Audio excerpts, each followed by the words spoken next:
Hola mis hermanos, Dios les bendiga, aquí con mucha alegría, listos, preparados ya para este rato de enseñanzas. Soy Freddy Chavarría, cantautor y predicador católico, y les saludo desde mi casa aquí en San José, Costa Rica. Pura vida, eso es lo que decimos aquí y les deseamos esa vida en Cristo a ustedes. Gracias a todos los hermanos de Inmaculada TV y a toda esta linda familia que se preocupan por la evangelización de la iglesia, que nos han invitado para compartir con ustedes, con líderes.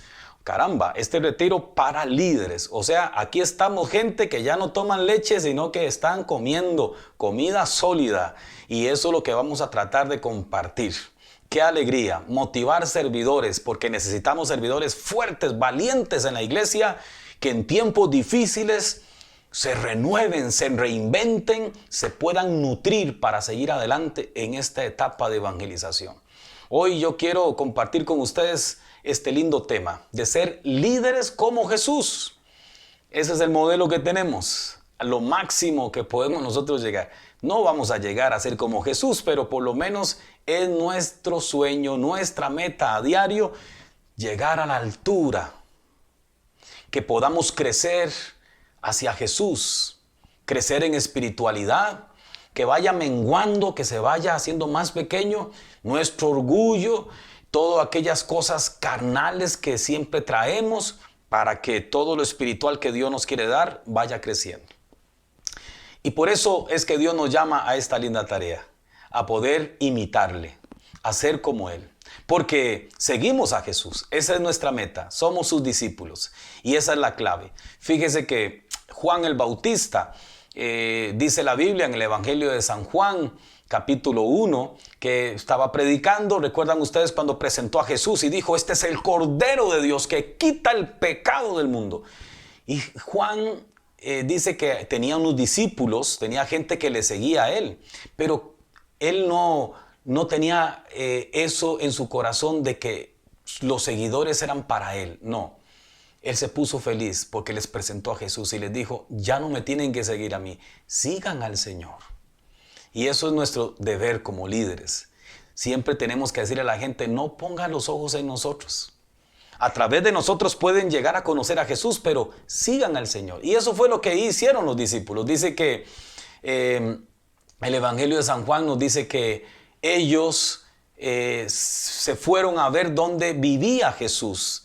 Y el que escribe esto es Juan, y Juan fue uno de esos. Juan y Andrés. Dice que se fueron y le preguntaron a Jesús, ¿dónde vives? Jesús les contestó, vengan y vean ustedes mismos. O sea, vengan y sean ustedes testigos.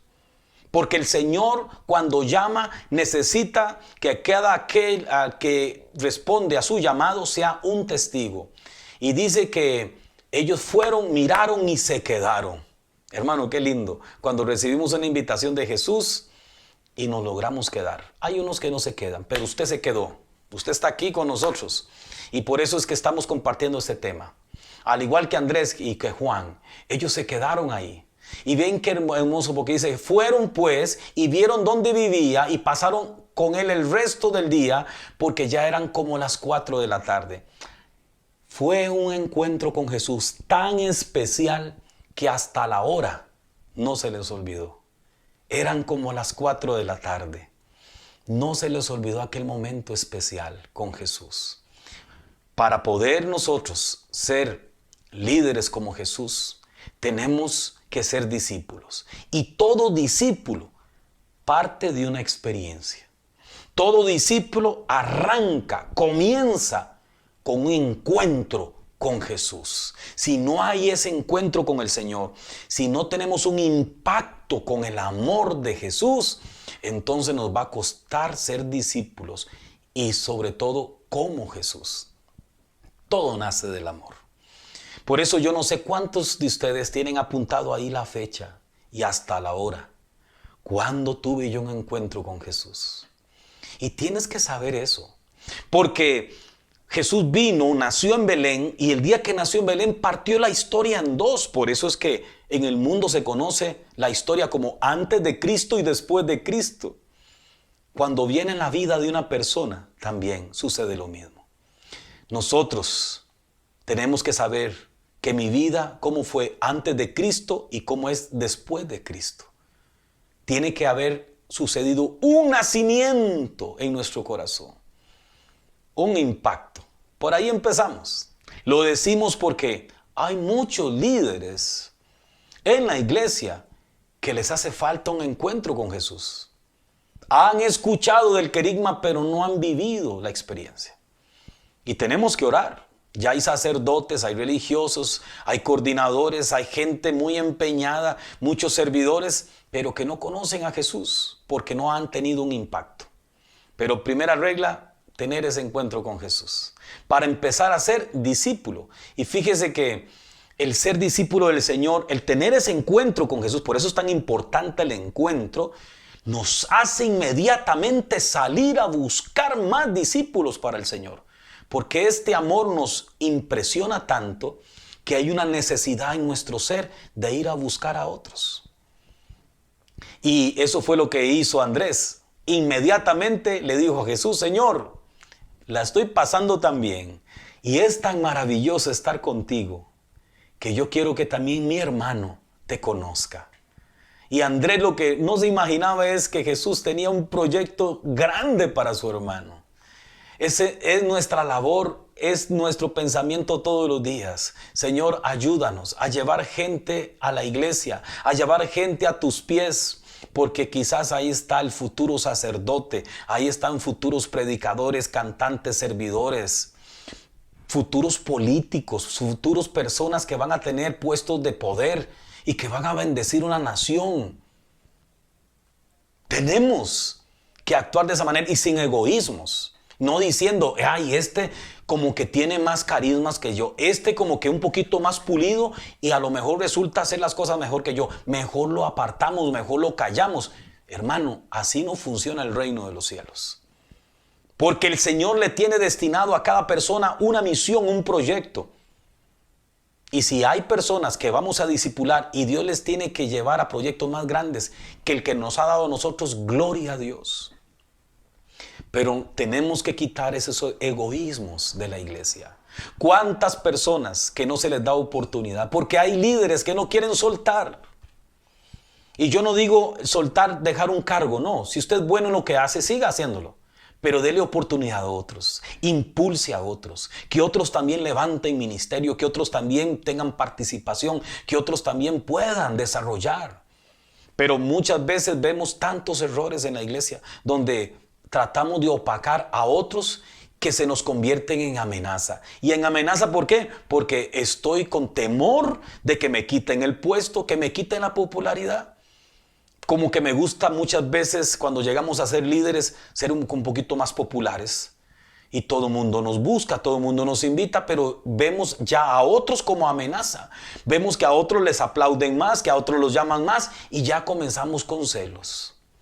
Son artimañas del enemigo, pero que tenemos que ir quitando de nuestro liderazgo. Porque lo normal, hermano, es llevar a otros a Jesús y decirle: Señor, muéstrale el proyecto que tienes a esta persona que estamos trayendo a tus pies. Y si Dios tiene algo más grande, Andrés no se imaginaba que el primer papa de la iglesia católica iba a ser su hermano. Andrés no se imaginaba. Pedro allá tirando redes, Pedro allá en la barca. Y Andresito era el único que andaba ahí oyendo a Juan el Bautista, andaba escuchando la palabra, conoció a Jesús.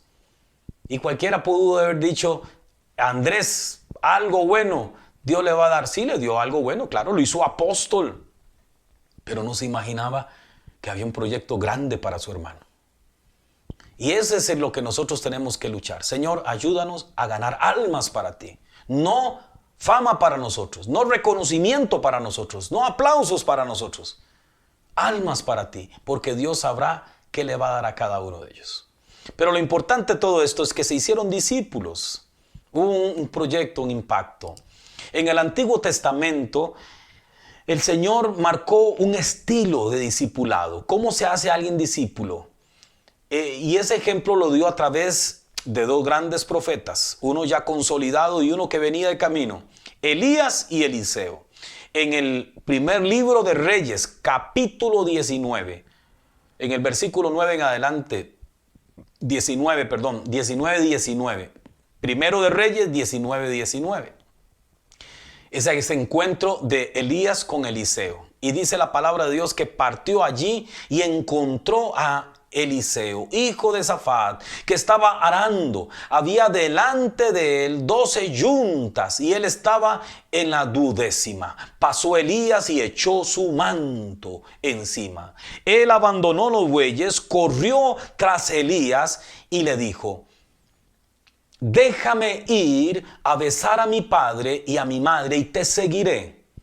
Respondió: anda, vuélvete, pues, ¿qué te he hecho? Volvió entonces Eliseo y tomó el par de bueyes y los sacrificó y asó la carne con el yugo de los bueyes y le dio a sus gentes que comieran. Después se levantó y se fue tras Elías y entró a su servicio. Palabra de Dios. Qué lindo ejemplo este, hermanos. Y tiene que ser algo que nosotros también hay que vivirlo igual. Dios llama personalmente.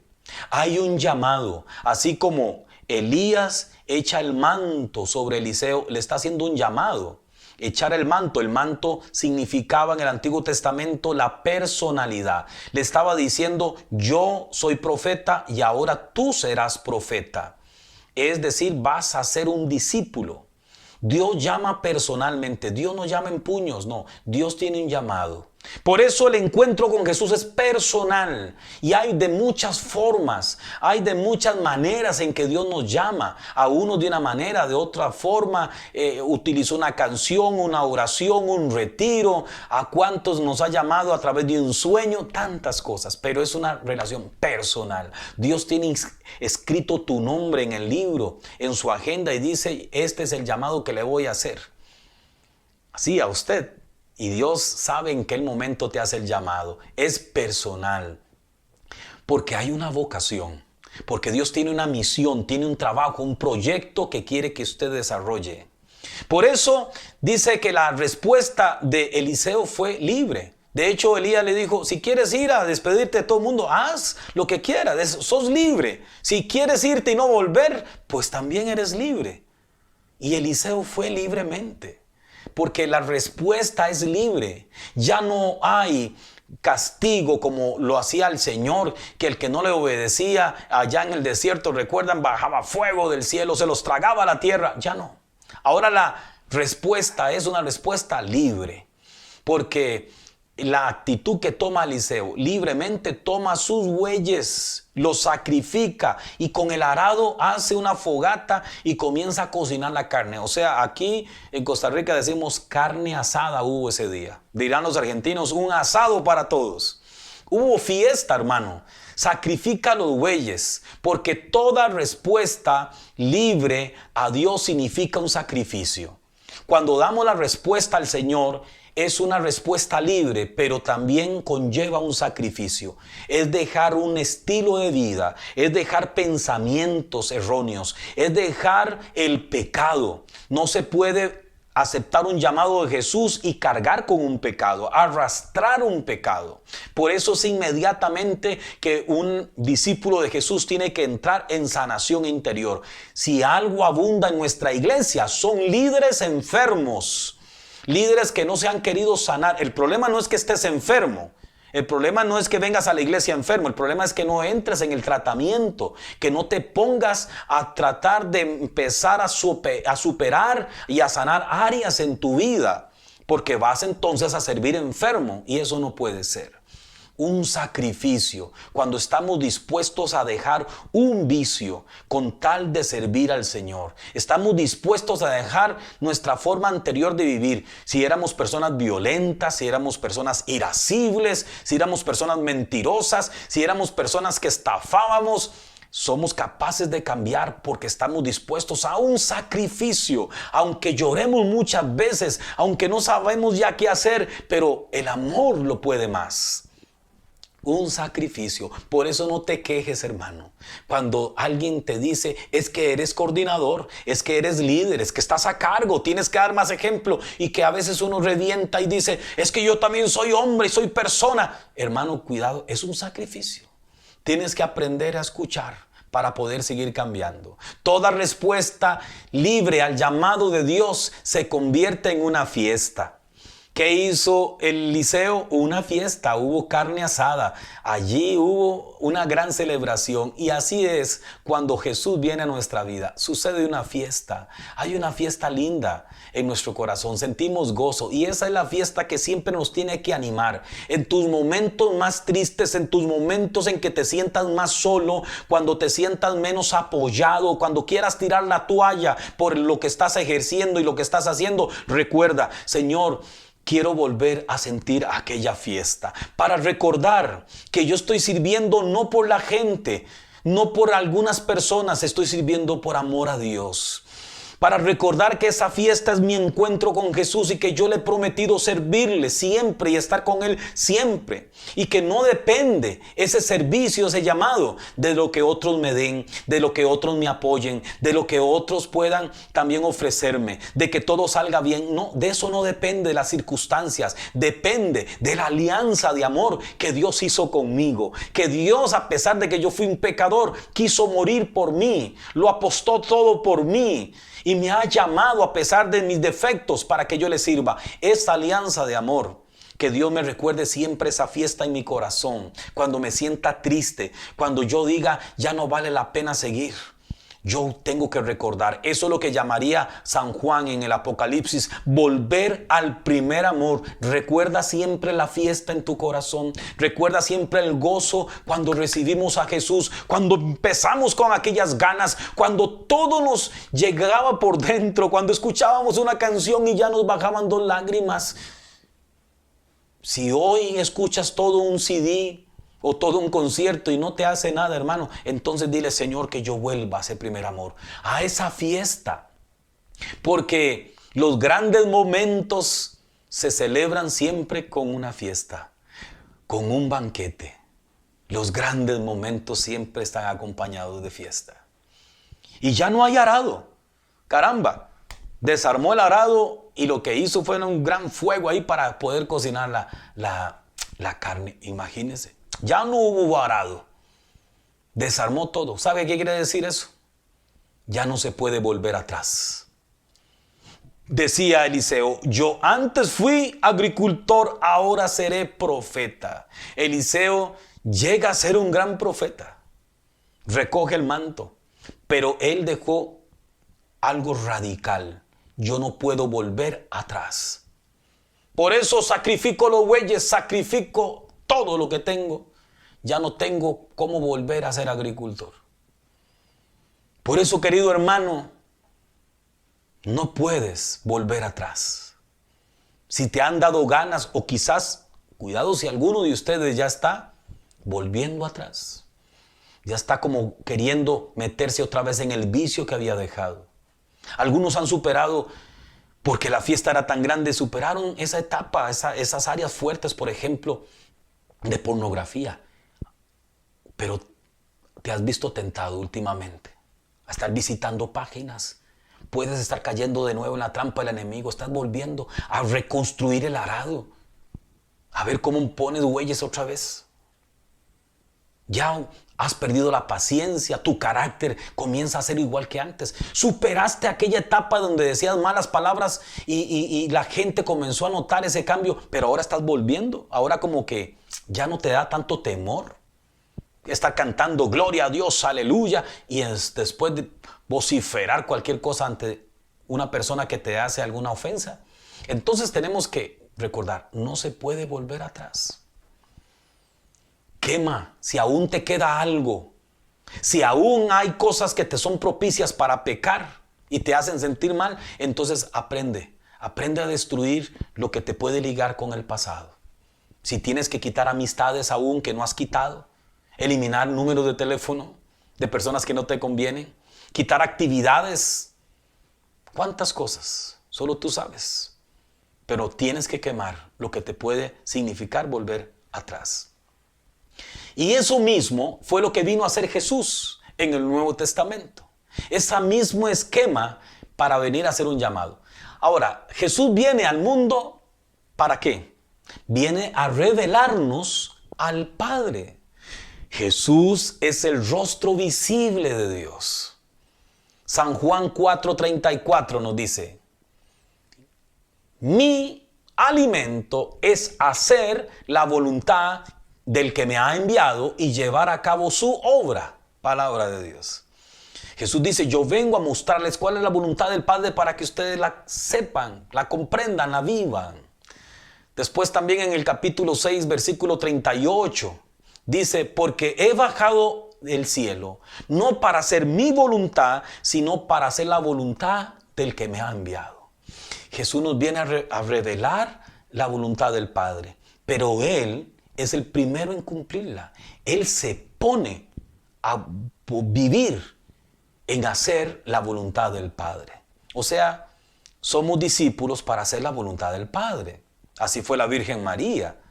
Fue llamada a ser discípula, pero ella lo dejó claro: que se haga en mí según tu palabra. Y dijo que Dios aquí comprendió esta linda mujer lo que es ser discípulo. Y entonces le dieron la misión.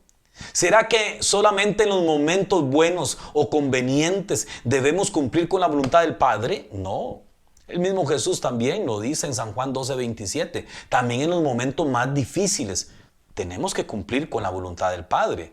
Por eso hay una palabra especial, hermano, y yo quiero que usted comprenda, porque aquí viene el centro de este mensaje. Y dice Filipenses 2:7 en adelante, que Jesús se despojó de sí mismo, tomando condición de siervo, se hizo semejante a nosotros y se hizo hombre, se humilló a sí mismo, obedeció hasta la muerte, o sea que siempre obedeció. Y una muerte de cruz. Y esa obediencia fue la que hizo que Dios le exaltara y le dio un nombre que está sobre todo nombre. Ante ese nombre toda rodilla se dobla, toda lengua confiesa que Él es el Señor, para la gloria del Padre. Hermano, ¿comprendes? Jesús fue exaltado. Jesús se le dio un poder de autoridad porque obedeció hasta la muerte. Esa es la característica de un líder según Jesús. La característica de un líder es que después de discípulo comienza a obedecer. Y esa obediencia le da una autoridad. Todos nosotros que estamos aquí conectados en este lindo retiro, somos líderes, pero antes de líder tenemos que ser discípulos. Y todo líder recibe autoridad, pero para recibir autoridad debemos obedecer. Y esto es muy importante que lo comprendamos. Jesús tomó autoridad porque se hizo obediente. Y esto lo vemos con el centurión romano. Mateo 8, capítulo 8, versículo 5. El centurión romano, recuerdan que al entrar a Cafarnaúm, Jesús dice que se le acercó este centurión y le dijo: Señor, mi criado está paralítico con terribles dolores, está sufriendo mucho.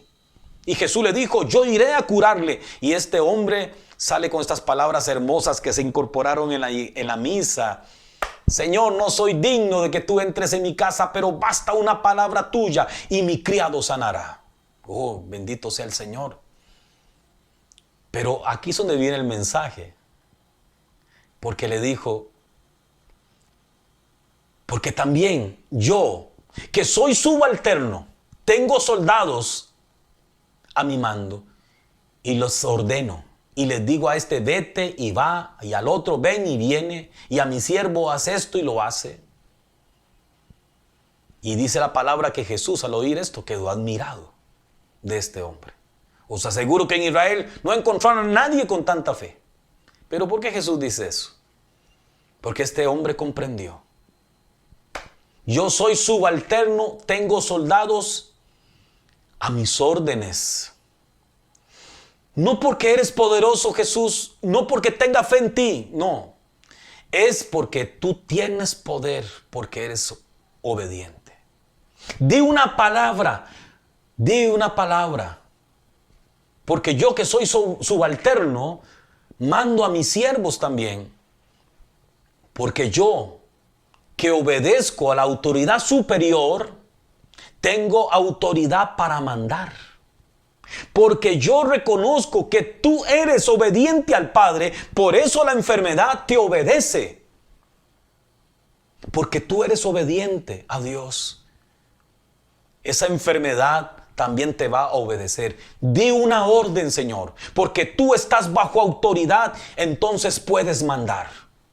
Tú puedes mandar porque eres obediente. Hermano, la autoridad te la da y el respaldo de esa autoridad te la da la obediencia a Dios. Un líder que vive bajo los principios de Dios a través de la interpretación de la iglesia.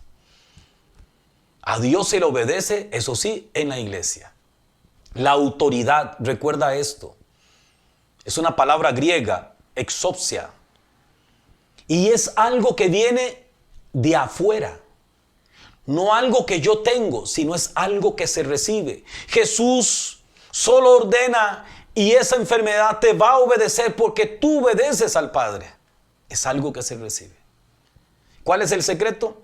Tienes que ser discípulo y tienes que obedecer. Porque ¿qué hace un discípulo? Discípulo viene de la palabra griega dicere o dicere.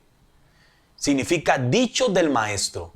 El que escucha los dichos del maestro, discípulo, es el que primero escucha y luego obedece. Por eso, hermanos, Jesús vino a formar discípulos.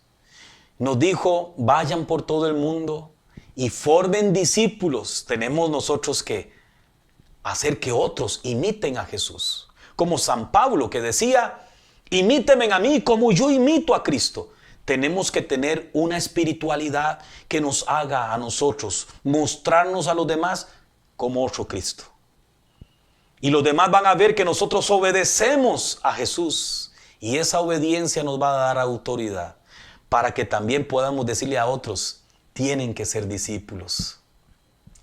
Por eso, hermanos, nosotros vamos siguiendo a Cristo, tratando de vivir la vida de Cristo. A Cristo se le conoce en la iglesia. Jesús ya había dejado la autoridad en Pedro, ¿recuerdan? La iglesia no es un grupo de personas, cada uno tratando de seguir a Cristo como pueda, no. Cada uno haciendo lo que se le ocurre, no. Hay una autoridad, los apóstoles, que van a guiar a la iglesia. Jesús delegó una autoridad en aquellos que obedecían, encabezados por Pedro. Por eso, hermanos, Pedro tuvo autoridad. Y estamos en la iglesia porque hemos dado una respuesta libre para obedecer. Aquí nadie está a la fuerza ni amenazado, sino que hemos dado una respuesta libre para obedecer. Qué hermoso, hermano. Por eso, tratemos de imitar al Señor. Tratemos de ser embajadores. San Pablo lo dice. Segundo de Corintios 5:20 dice, somos pues embajadores de Cristo. Como si Dios exhortara por medio de nosotros, en nombre de Cristo os suplicamos, reconciliaos con Dios. Palabra de Dios. Somos embajadores, recuerda, querido líder, somos embajadores. El embajador no opina. Un embajador de una nación está en otro lugar, en otro estado, ese no opina. No da sus opiniones, recuerda eso. Eres un embajador. Y como embajador uno no da sus opiniones. Piensa como piensa el gobierno que representa. ¿Qué opina usted? Le dicen a un embajador. No, yo no opino. Yo digo lo que mi gobierno dice. A usted como líder le pueden decir, ¿y usted qué opina? Yo opino lo que opina Cristo. Yo opino lo que opina la iglesia. Soy un discípulo de Cristo. Soy un embajador. ¿Y usted qué piensa del aborto? Lo que piensa Cristo. ¿Y usted qué piensa de los matrimonios gay? Lo que piensa Cristo. Uno de los grandes problemas que tenemos en la iglesia de muchos líderes y servidores es que están dando sus propias opiniones. La iglesia no es una democracia. La iglesia somos discípulos. Muchos se siguen moviendo a su antojo, pero tenemos que movernos según la voluntad. La voluntad no es algo subjetivo, sino que a Pablo se le dijo, vete a Damasco y te dirán qué hacer. Recuerda, hermanos, Dios busca hombres y mujeres fieles, líderes fieles. Acordaos, dice la carta a los Hebreos capítulo 13, de vuestros dirigentes, que os anunciaron la palabra de Dios y considerando el final de su vida, imitad su fe. Hay que ser obedientes nosotros primero, dirigentes que podamos escuchar la palabra de Dios y poder nosotros obedecerla. Para tener autoridad. Qué lindo. Tenemos que tener autoridad. Y quiero terminar con esta canción. Les voy a compartir esta linda canción que dice así. Dice por dónde tenemos que empezar. Y tenemos que empezar así. Como dice la historia de esta canción de una muchacha que creyó tenerlo todo, pero se dio cuenta que le faltaba lo más importante. Y yo quiero que usted, estimado líder que me escucha, usted servidor de Dios, escuche bien esta canción. Y si algo te hace falta de lo que dice aquí, entonces hoy es un tiempo propicio para que le digas al Señor, Señor, que se haga tu palabra según en mi vida. Ella vivía en la avenida 23. Tenía un novio español y pretendiente inglés. Tocaba piano y le gustaba el ballet. Y en el fútbol jugaba más que Pelé. Soñaba con llegar a ser, tal vez como muchas de las que nos están escuchando, supermodelo en la TV. Su vida era como un cuadro de Monet, rayas azules y de cosas al revés. Coleccionaba girasoles de papel y estaba inscrita a 1000 revistas de mujer. Hasta que un día conoció, escuche muy bien a quién conoció, al chico alto de Israel. Y dejó todo por él y pensaba solo en él. El chico alto de Israel fue salvada por él, liberada por él, aprendió a reír al escuchar su nombre. ¿Saben quién era? Jesús de Nazaret. Oh, oh, oh. Jesús de Nazaret. Oh, oh, oh. Jesús de Nazaret. Y por eso, querido hermano, yo le pido al Señor que su vida sea bendecida. Y sobre todo, que pueda siempre revivir ese momento especial, ese encuentro con Jesús. Si no lo has tenido, no te sientas mal. Lo importante es que Jesús te está diciendo que quiere tener un encuentro contigo. Y si un día ya lo tuviste, siempre recuerda que hay que volver a ese primer amor. Encienda tu corazón siempre con la pasión del amor de Dios. Que te mueva el Señor, no las circunstancias. Porque Dios necesita líderes valientes, discípulos que digan, aquí estamos, Señor. En los momentos más difíciles, sacamos lo mejor que tenemos, lo mejor que somos. Adelante, hermano. Y aquí está la palabra de Dios, que es viva y eficaz.